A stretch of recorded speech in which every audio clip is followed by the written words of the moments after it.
For as long as I've had an inclination towards music, none other than Drake has been the highest consistently streamed rapper in the world. Some way or another, for well over a decade now, he's managed to maintain his plump position atop the throne of modern hip-hop, making himself $1 billion and f***ing everybody's baby mamas in the process. Aubrey Dracula Graham, whatever you may think of him now, was at one stage a rapper with decent flow and a resemblance to many of the big names at the time like Wayne, Kanye or Cudi. He eventually managed to get picked up by Wayne and his career has just been exponentially exploding ever since. And I'm sure that there's more to be said about his humble beginnings, but that's not what I care about. See, what's truly exceptional about Drake is that now he's at a point in the hip-hop game where not even the biggest actual rapper in the world calling him a PDF file can make his fan base full of single mothers and their gay children bat an eye. For most of what I can even remember, there's been one Ozempic-riddled, plastic-abbed, metrosexual man whose household name has ruthlessly refused time and again to leave the top 5 conversation. No matter how much it definitely should have by now. But you know, in all fairness, for a half-caste Canadian Jew, I'm not sure if there's many other paths in life other than hip-hop. I guess you could say it was always just a bit of God's plan. And so, in light of Drake's whole career pretty much, a lot of questions come to my mind around the topic of, is hip-hop art?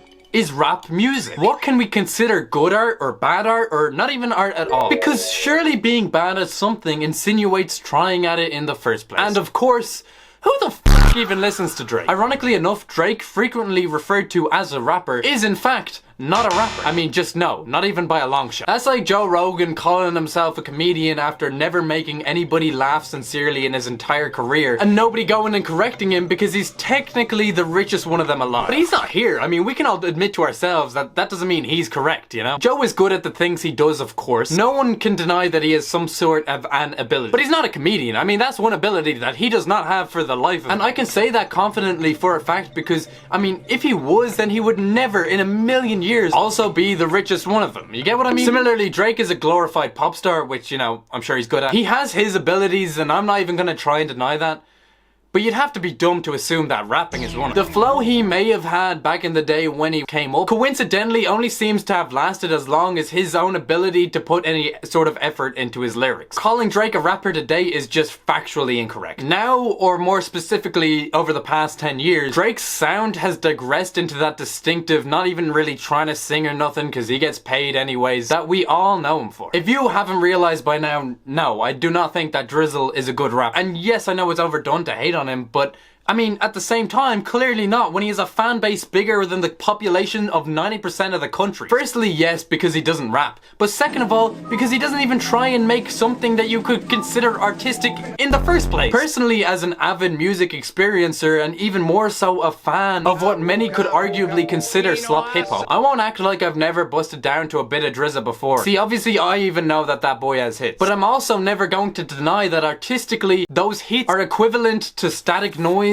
or a glass of sparkling water. Which, guess what? On occasion, I may also enjoy. Coincidentally, about as much as any Drake hit. It's just objectively true that even in 2026, Drake has still managed to maintain his blatant, unapologetic overratedness. And to make that point, I'm gonna compare Drake to another peculiar case in hip-hop, Cardi, who I feel like is genuinely a good comparison for a number of reasons. Both are very controversial, both publicly and privately. Both garner a lot of attention for themselves in the form of a cult fan base and just as much hate. And both are considered rappers solely because they are black. I feel like the two share a lot more in common than they don't. Neither make music that's necessarily complicated or masterfully curated or thought much about it all. Growing up, that always confused me how I could like someone like Playboi Carti and not Champagne Papi. And after using my brain for a split second the other day, I realized what was obvious all along. It simply feels as though Carti encapsulates the spirit of hip-hop in a way that Aubrey has time and again failed to. See, even within Carti's own SoundCloud era, he stood out as pretty preposterous, refusing to rap any actual lyrics and instead repeating screechy ad-libs again and again and calling that a chorus and plopping all of that on some of the most angelic beats to ever bless my earbuds and calling it a day. But to define hip-hop as a genre, you kind of have to go and look back at where exactly it came from. See, fundamentally in my eyes, hip-hop is the result of mixing together a rap flow and tempo, for the most part, with samples of jazz, soul, rock, choir, drum and bass, whatever. As someone pretty opposed to the way that America does most of almost everything, hip-hop stands out as one of the great American experiments that did not result in the crack epidemic or the death of 200,000 Japs.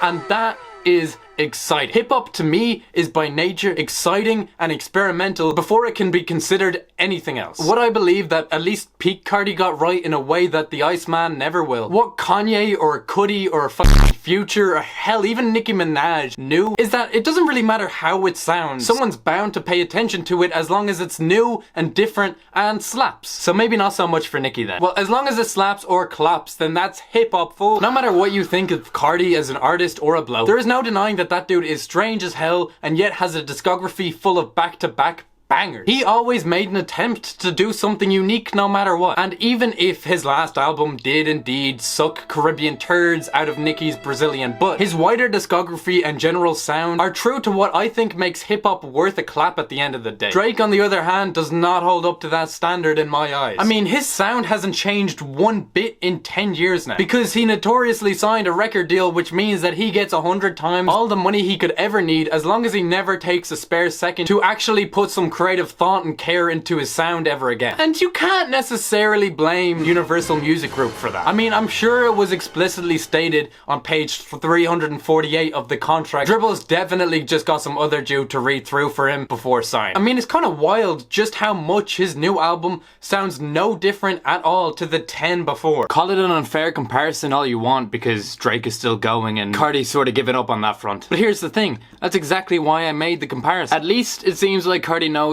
when he has nothing left to say and when to shut the f*** up. You can't viably argue that Drake has made the exact same album 10 times in a row now for any other reason than just to make money off of people as dumb as him. And here's the thing, even the young Drake who definitely did give more of a shit wasn't necessarily unique. He had a few decent rap tunes back in the day that you could have at least considered hip-hop, but his general sound was still pretty similar to a lot of other emerging artists at the time like Gambino or Rocky. I'm sure he would have continued to improve and maybe even develop his own real individual style as did Gambino and Rocky. But instead he rathered the obligation to make an album a year with an army of producers and ghostwriters to back him up. Drake is now the staple of the music industry that he has become because he's not bold nor fabulous nor known for anything genius, but because if his record label play their cards right, then they can make everybody listen to Drake no matter what sort of music he makes. And in doing so, Drake will never be a hip-hop artist again in any other way other than the fact that he is the biggest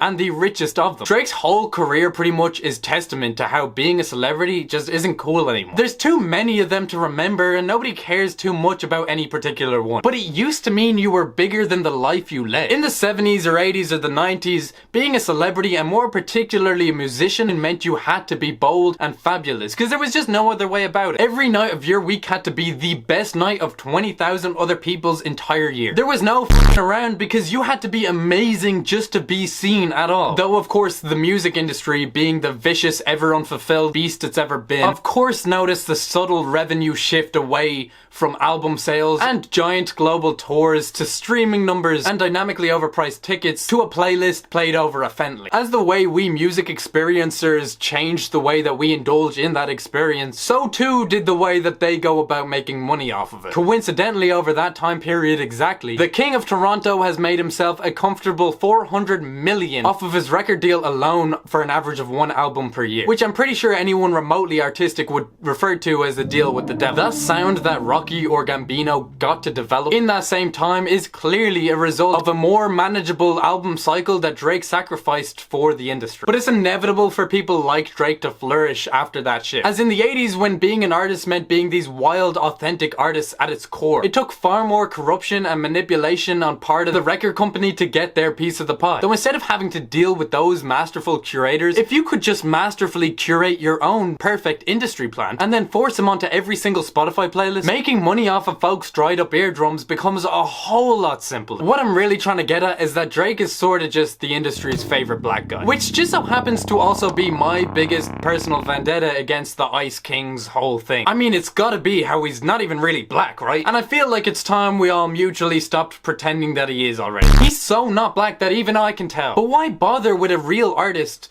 that comes with standards and heroin addiction when you could just control something close enough instead. You know, there's not a lot of people in 2026 who'd even bother asking the questions of, is hip-hop art or is rap music, that I asked at the start of this video. I feel like we're culturally at a point where those questions are dumb for most of everyone. Like, even the most racist people I know still get it when it comes to hip-hop. But if there's one person in the entire industry who could make me doubt my favorite genre, it would have to be Wheelchair Jimmy. I mean, the truth is, no matter how much money they may make and how much the industry tries to shove them down your throat, Rogan is not going to be winning any funny guy awards anytime soon. And BBL Drizzy will never get any ox play by anyone who isn't a single mother or their gay little children. What I'm trying to get at is that, like, you kind of have to be retarded to consider Drake top 5. When the man has at least a dozen ghostwriters with him in the studio at all times. Not even in anything more than a basic numeric sense. Now, I'll admit it, I'm not no math magician or anything of the sort, but those numbers simply do not add up to me. It's funny to think about how I'm sure Drake is fuming that he signed a deal so long for what looks like in retrospect such a small amount, especially to UMG. But then again, it's really hard to know whether his career would have even survived this long if he didn't have an industry backing him. Truth is, he's not a good artist because plain and simply, the emotions he always raps about are stupid emotions, and all the feels that he tries to convey are always dumb feelings. He's clearly shown at some stage that if he wanted to, he could have done alright artistically, and that clearly he's just not been trying for the past 80% of his entire career. There's simply nothing artistic about a R&B track produced in 5 minutes, with ghost-written bars talking about getting sloppy seconds from some dude's baby mama. And because he's never once over the past 10 years even once tried to move out of that very strange lane he carved himself, but instead double, triple down by releasing 10 albums consecutively solely about exactly that, he doesn't have an artistic thing left about himself. And so if we were to assume that rap is art, well then he's barely black or a rapper. So then what's left of him other than just an industrial concept? What is his music other than glorified static noise? And at his core, if he's not saying a damn thing, then out of his 90 million monthly listeners on Spotify alone, it still begs the question of who really ever listens to Drake.